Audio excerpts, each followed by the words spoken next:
It was supposed to be a night of quiet royal elegance, a family gathering where traditions are treasured and heirlooms revered.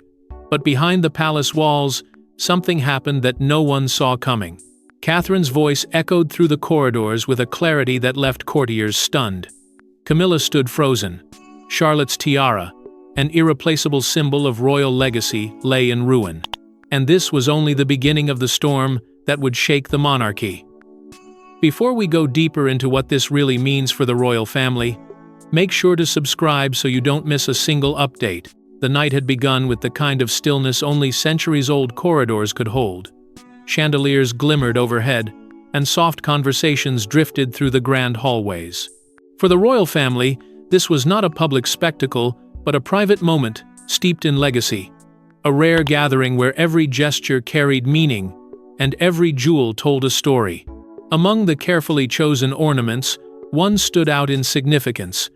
Princess Charlotte's tiara, a cherished heirloom tied directly to Diana's memory. It was meant to mark a new chapter, a subtle but powerful acknowledgement of Charlotte's place within the future of the monarchy.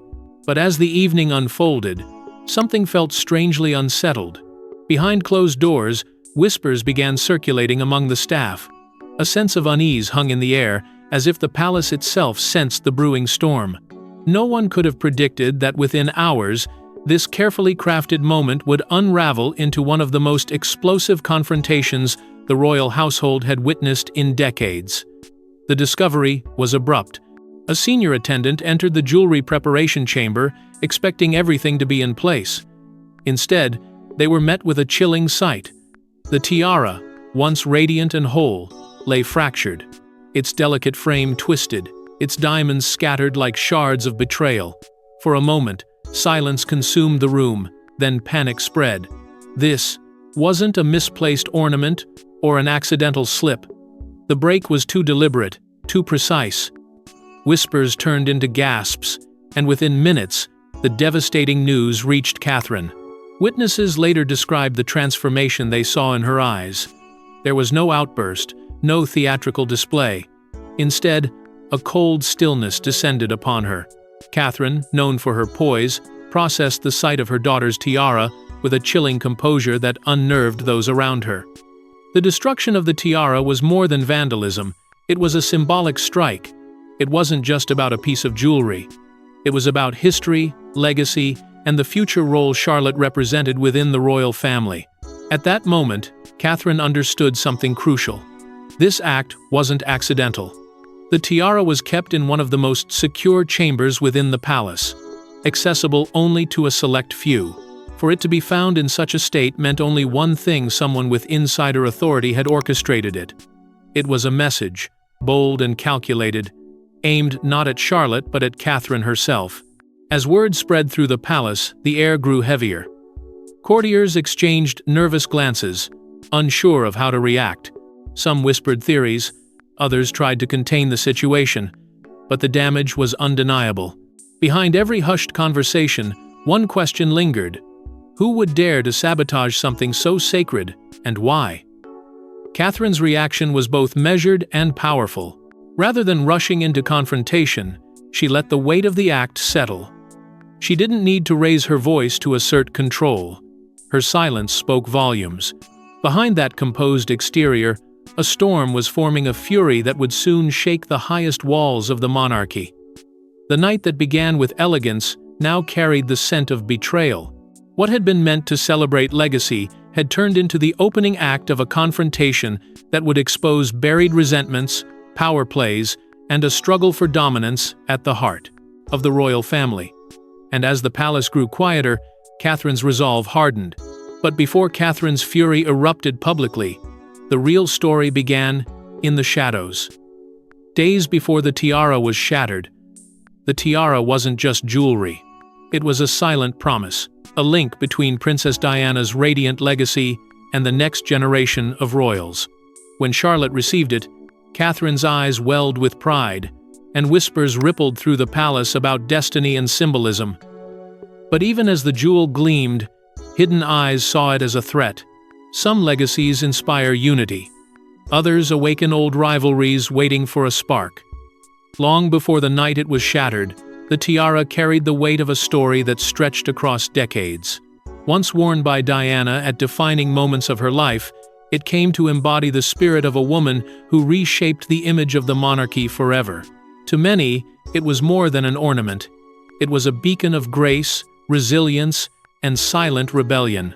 For Catherine, entrusting this heirloom to Charlotte was not merely a gesture of love between mother and daughter. It was a deliberate act, one that spoke volumes about the future she envisioned for the royal family. In a world still haunted by Diana's absence, this was Catherine's way of honoring the past while anchoring her daughter to the monarchy's emotional heart. The decision was made quietly, but deliberately. Catherine chose a private family gathering to present the tiara to Charlotte. Those present described the moment as almost spiritual, as if a torch had been passed from one generation to the next. Charlotte, still young but already poised in a way that stunned those around her, received it with the kind of reverence that only deep familial stories can evoke. To Catherine, this moment symbolized the continuity of something sacred, Diana's enduring presence through her granddaughter. But within the palace walls, not everyone saw it through the same lens. As word spread among courtiers and senior members of the family, reactions were mixed. Some viewed the gesture with admiration, interpreting it as a beautiful continuation of legacy. They whispered that Charlotte, much like her grandmother, would carry an aura that could unite the nation. Others, however, felt an undercurrent of unease. To them, the tiara's re-emergence wasn't simply nostalgic. It was a signal that Diana's shadow still lingered, refusing to fade, even decades after her passing. Among those unsettled by the moment was Camilla. Though she maintained her composed exterior, those close to her noticed the brief flicker of discomfort. She had spent years carefully constructing her own image as queen consort, battling against comparisons to Diana. The tiara's reappearance on Charlotte's young head, and under Catherine's careful watch, felt like a challenge she could not publicly acknowledge. Behind polite smiles, her disapproval was quietly evident. She saw in that jeweled crown not just a tribute, but a declaration. Catherine's branch of the family was staking its claim to the emotional throne. This wasn't merely about jewels or ceremony anymore. The tiara became a political statement wrapped in diamonds and history. By giving it to Charlotte, Catherine had positioned her daughter as the natural heir to Diana's emotional legacy, a legacy that once captured the hearts of millions. It was a subtle, strategic move that reinforced Catherine's growing influence within the family. It united those loyal to Diana's memory, while unsettling those whose power relied on the old order remaining unchallenged. The air within the palace began to shift after that day. Conversations turned hushed when Catherine's name came up, and glances were exchanged during official events.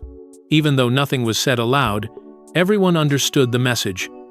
This tiara was no longer locked away in the past. It was alive, worn by a young girl who symbolized the monarchy's future, and guided by a woman increasingly seen as the crown's moral center. But not everyone intended to let this symbolic shift go unchallenged. Camilla's displeasure grew quieter, but sharper with time. She had navigated too many royal storms to ignore what she perceived as a power play dressed in sentiment. To her, Catherine's gesture wasn't an act of reverence. It was a reminder that Diana's spirit still commanded loyalty, a loyalty that could eclipse her own reign if left unchecked. But beneath the polished smiles and royal courtesies, Camilla had already begun plotting her response, a plan rooted in years of quiet bitterness. When the palace doors closed and the cameras disappeared, Camilla's composed smile vanished. Behind her locked chamber doors, fury simmered. To her, the tiara was more than a jewel. It was a public declaration that she, the queen consort, had been sidelined in favor of Catherine's line. Her inner circle would later whisper that the queen's wrath that night was like nothing they'd ever seen before. A private decision took root that would soon explode into public scandal. For years, Camilla had learned to wear a mask, a carefully crafted expression of composure that concealed the turbulence within. But on that night, away from prying eyes, her mask cracked. The moment she saw Charlotte crowned with Diana's tiara, a deep, almost visceral reaction overtook her. This wasn't about jewelry. This was about legacy, visibility, and the quiet war for influence that had been waged in the shadows of the royal household for years. To Camilla, that tiara gleaming on Charlotte's head was a declaration that her own family's legacy would never eclipse Diana's. It was a message that the public's emotional loyalty still belonged elsewhere. As she sat in silence, memories of past humiliations flooded back.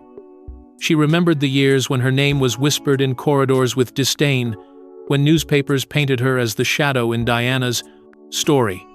No matter how many royal duties she fulfilled or titles she acquired, public affection always gravitated toward Diana's memory, and now, shockingly, toward Catherine and Charlotte. She had spent decades reshaping her image, but one gesture, a tiara passed from mother to daughter, threatened to undo it all in a single stroke. Her thoughts grew darker. She replayed moments when Catherine's quiet grace had effortlessly commanded attention at public events. Moments when crowds cheered louder for the Princess of Wales than for the Queen Consort herself. Each memory deepened the ache of being constantly compared, constantly second.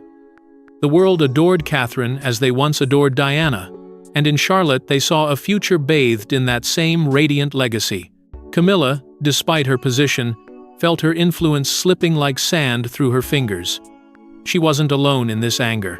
Over the years, she had cultivated a small but loyal circle of confidants, advisors, old friends, and courtiers who shared her skepticism about Catherine's growing power. That night, behind closed doors, these trusted voices didn't calm her, they fueled her. One quietly remarked that Catherine's move was bold, almost a coronation in disguise. Another hinted that if such symbolic gestures continued, Camilla's branch of the family would soon be sidelined entirely. Their words struck a chord. In their subtle provocations, Camilla saw not just a threat, but a challenge. Slowly, a dangerous narrative began to take shape in her mind. She convinced herself that Catherine wasn't acting innocently. The tiara, the gesture, the public reaction was all part of a larger plan to push Camilla's family to the margins of royal history.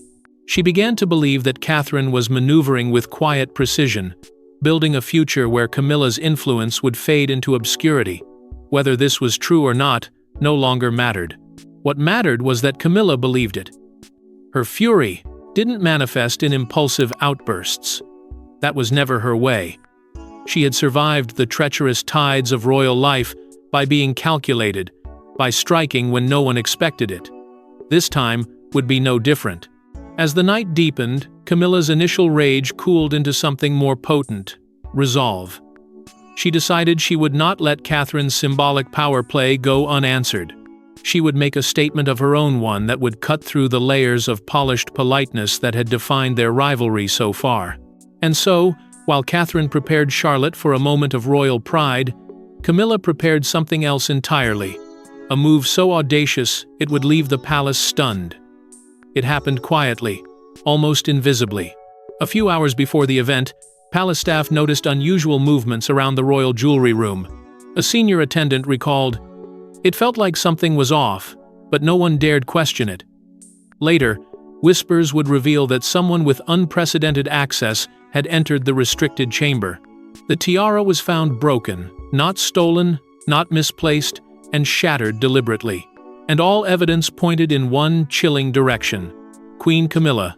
The hours leading up to the discovery were cloaked in an eerie stillness. Preparations for the royal gathering were underway, with staff moving swiftly and silently through the palace. But behind the seamless choreography of royal protocol, subtle irregularities began to emerge.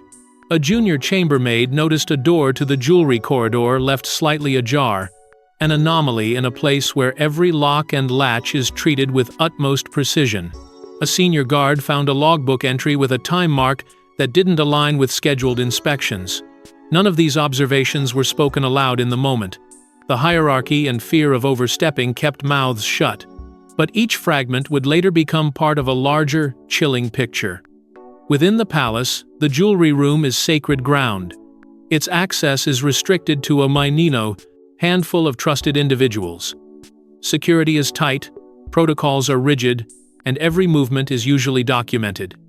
Yet that night, Someone managed to bypass layers of protection with unnerving ease. There were no signs of forced entry, no alarms triggered. Whoever did this knew exactly how to move through the palace's most secure spaces. It wasn't the work of an outsider. It was someone who belonged. When the attendant finally entered the room, expecting to find the tiara gleaming on its velvet cushion, what awaited them instead was devastation. The tiara lay in pieces, its frame deliberately twisted at its weakest point, the gems scattered across the surface like shattered trust. This was not an accident. Every inch of the damage suggested intention. A single fall wouldn't have produced such precise fractures. The act had been surgical, as if executed by someone who wanted to leave no doubt that the destruction was deliberate. Panic rippled through the staff. But beneath the fear was something darker: suspicion. They all knew who had the authority to enter that room unchallenged. Few dared to speak her name aloud, but their glances said enough. Queen Camilla held privileges that no one would question. Her movements within the palace rarely faced scrutiny. If she or someone acting on her behalf had entered that chamber, it would have gone unnoticed by most. The security anomalies suddenly made sense. The shifted log entry, the unlatched door, the quiet footsteps no one dared to follow. As word spread through the innermost circles, the atmosphere turned electric. This was sabotage, and not the reckless kind.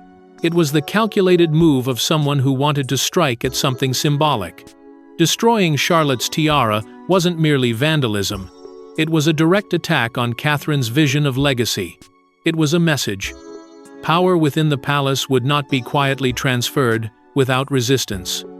The silent sabotage wasn't just about jewels. It was about dominance, influence, and the unspoken rivalries that had been festering beneath royal decorum. Though no official accusations were made, the direction of suspicion was clear. Camilla's access, her timing, and the simmering resentment that had grown since Charlotte received the tiara all painted a single, undeniable picture. Whether she wielded her own hand or orchestrated through loyal intermediaries, the act bore her signature. Whispers grew bolder behind closed doors. Some said they saw her personal aide lingering in the corridor earlier than usual. Others claimed that she had been uncharacteristically silent during the final hours before the event.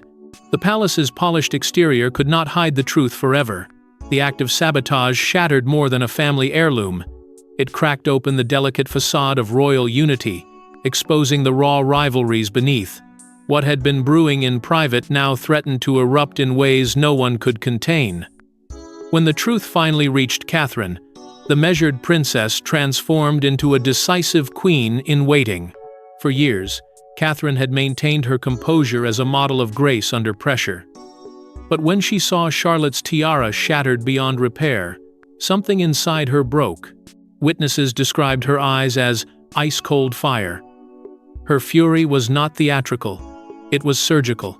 Within hours, she summoned senior courtiers and made a decision that would stun the monarchy. Queen Camilla would be confronted, and publicly, if necessary. This was no longer about jewels. It was about power, respect, and legacy.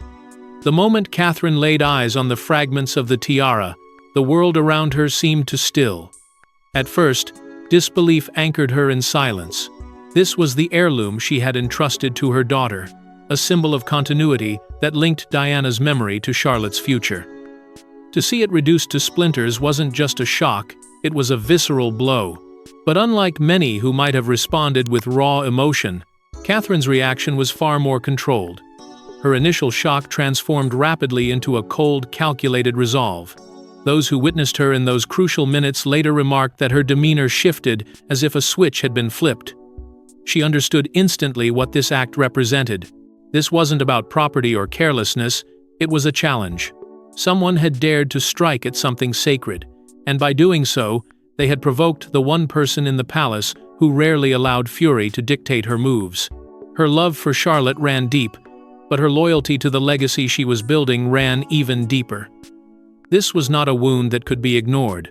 Without hesitation, Catherine summoned a small, trusted group of senior courtiers. These were individuals who understood the delicate balance of power behind palace walls. She didn't raise her voice, She didn't need to. Her tone alone carried enough weight to make the room fall silent. She began outlining her next steps with surgical precision, treating the sabotage not as a personal affront, but as a political act that required a strategic response. It was at this moment that the traditional image of the graceful princess gave way to something far more formidable, a future queen asserting her authority. Her maternal instincts only intensified her resolve. She thought of Charlotte's reaction, the confusion and embarrassment her daughter would face if the truth were to spread unchecked. This was not just about repairing a tiara. It was about protecting her child from humiliation and ensuring that no one, not even the queen consort, could undermine the dignity of her family. For years, Catherine had played the long game, never rushing, never overstepping, always letting her quiet influence grow organically. But this act demanded a different kind of response. She decided the matter would not be buried in royal silence, as so many scandals before had been. There would be no quiet cover-up, no convenient statement, crafted to deflect attention. Catherine was determined to confront Camilla directly, even if it meant exposing the simmering power struggle between them. It wasn't only about righting a wrong, it was about drawing a line that could no longer be crossed. In the hours that followed, her aides moved with unprecedented speed. Messages were discreetly sent, rooms prepared, schedules adjusted. The palace, accustomed to Catherine's diplomatic calm, now found itself responding to her swift, uncompromising leadership. Behind closed doors, whispers began circulating that the Princess of Wales was preparing to do something no one had ever dared before: challenge the queen consort head-on. The tiara's destruction had ignited something irreversible. Catherine was no longer simply reacting. She was leading.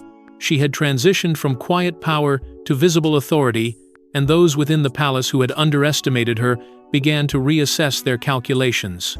This was a turning point not just for Catherine as a mother and royal figure, but for the entire balance of influence within the monarchy itself. As whispers spread through the palace halls, a private confrontation was arranged, one that would rewrite the balance of power. They say the walls of Windsor have witnessed centuries of power struggles, but none quite like this. Catherine entered the private salon with measured steps, while Camilla waited. Her usual confidence slightly cracked. Courtiers were ordered to leave. What happened inside would leak only through whispers. But those whispers painted a picture of two royal women, face to face, neither willing to back down. Words were exchanged that would echo far beyond the palace gates. The atmosphere inside that room was nothing short of electric. Catherine carried with her the weight of everything that had led to this moment: the shattered tiara, the whispers, the betrayal, and the quiet fury that had been simmering since the truth reached her. For years, she had played the role expected of her: composed, diplomatic, endlessly gracious. But now, something has changed. She wasn't just the Princess of Wales walking into that room. She was a woman determined to defend her daughter's dignity and the legacy entrusted to her. Her calm demeanor masked a steeliness that caught even Camilla off guard. Camilla, on the other hand, tried to maintain her usual air of authority, but there was an unmistakable flicker of unease. The tiara incident had shaken the palace, and though no public accusations had been made, everyone inside those walls knew where the suspicion pointed.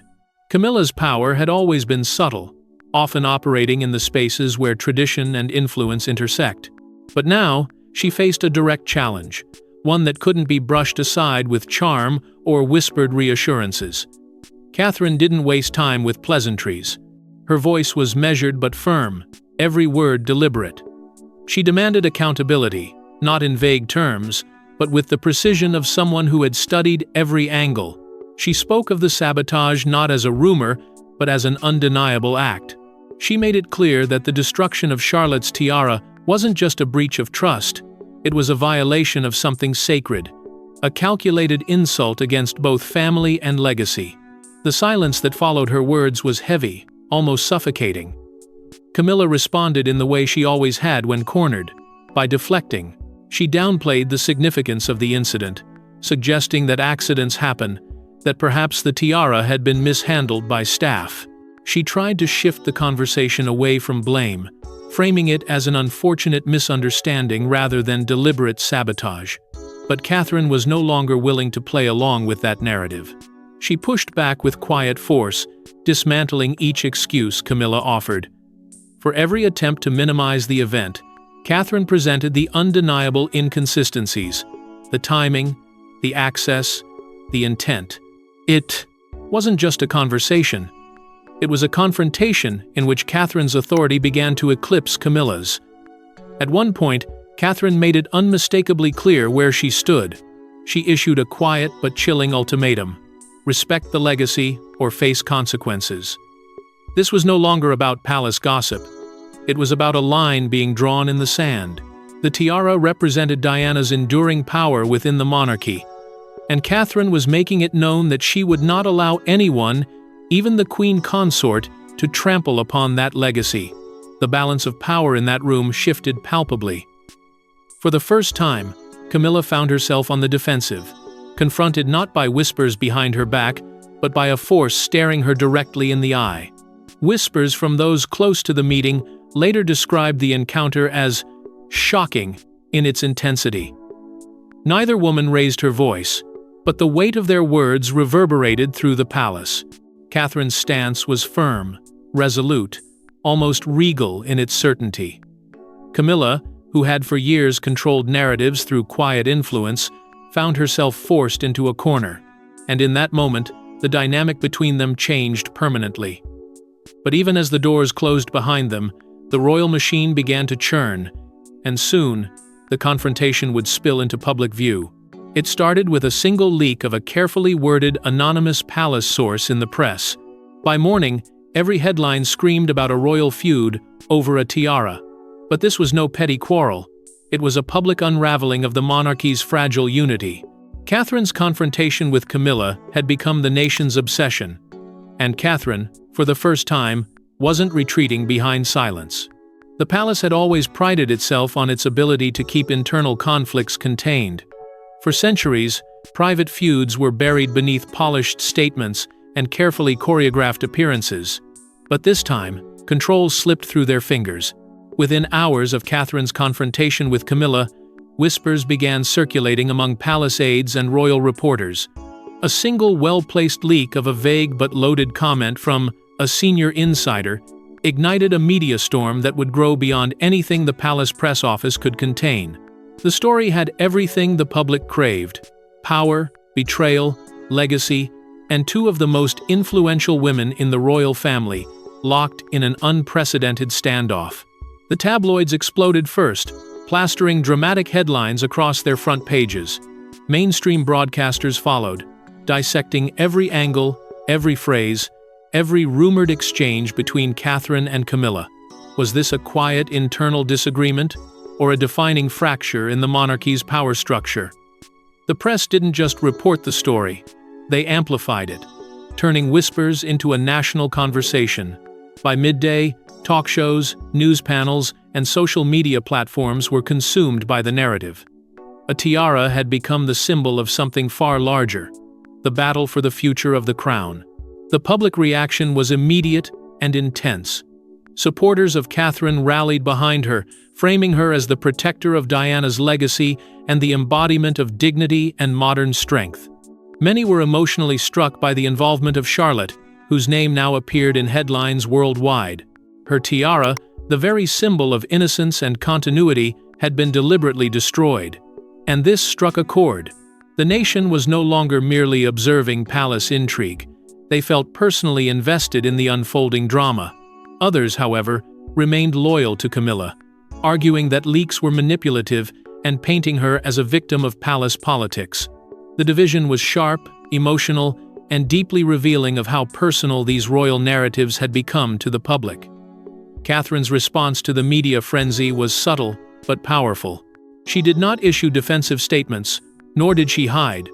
At public appearances that followed, her demeanor was calm, poised, almost regal in its quiet authority. Her silence wasn't retreat, it was strategy.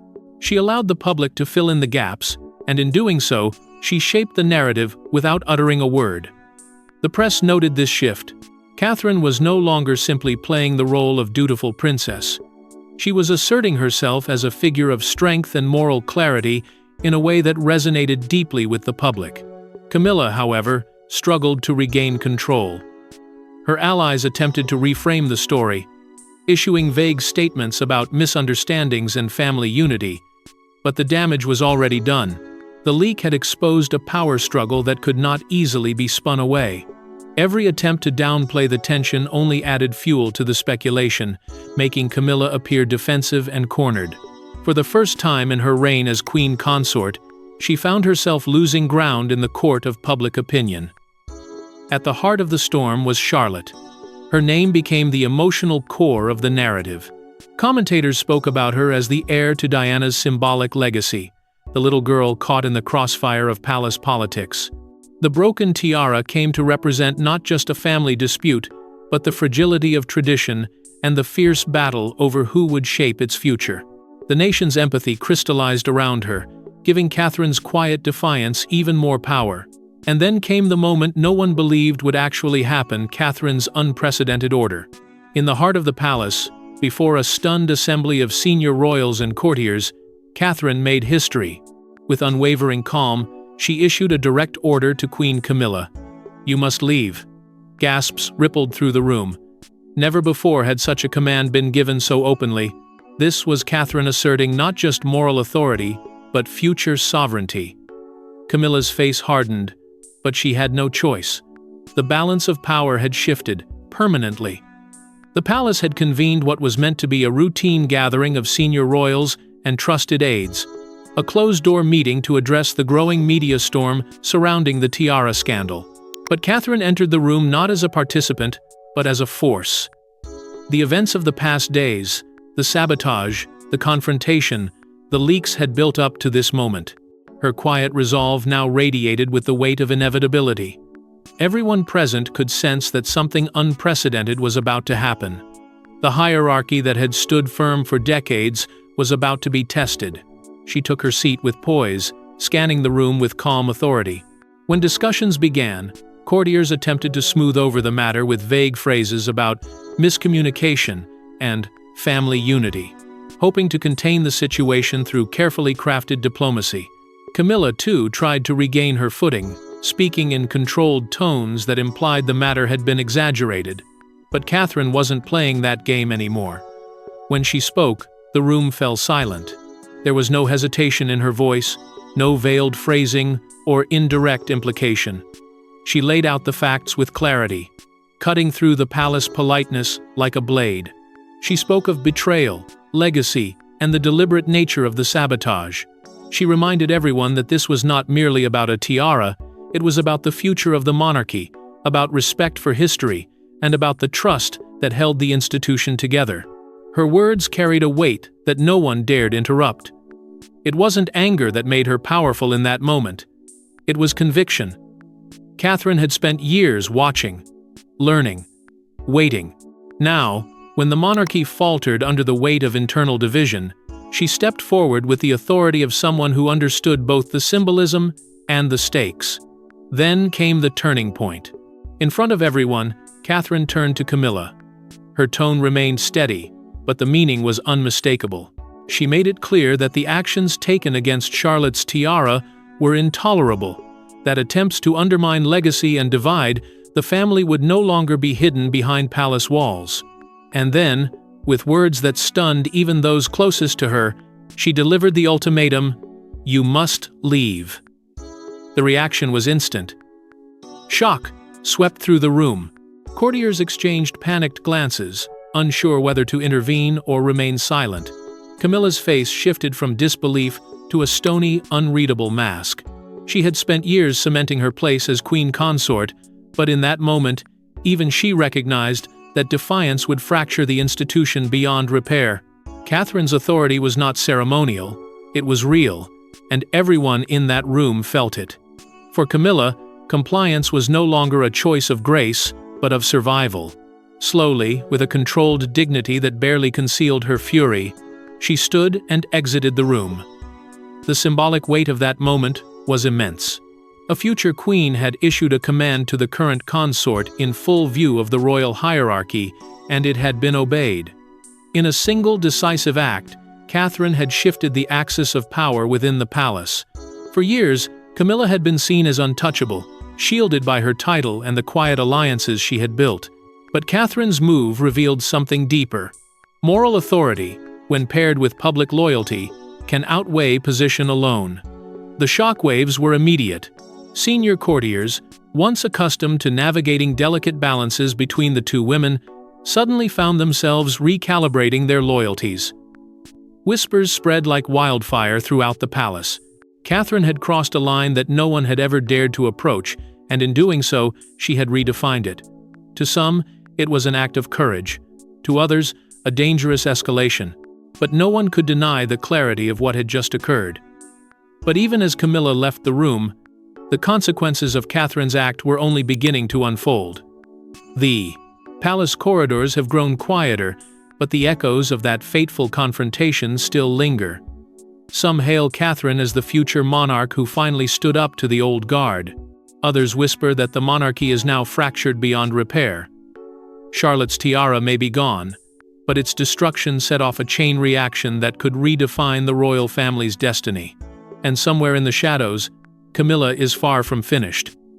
In the immediate aftermath of Catherine's decisive order, the palace operated under an uneasy calm. On the surface, official statements remained measured and diplomatic, as they always do. But behind closed doors, the royal household was anything but stable. Senior courtiers held frantic meetings to assess the implications of what had just transpired. Power lines that once seemed clear were suddenly blurred.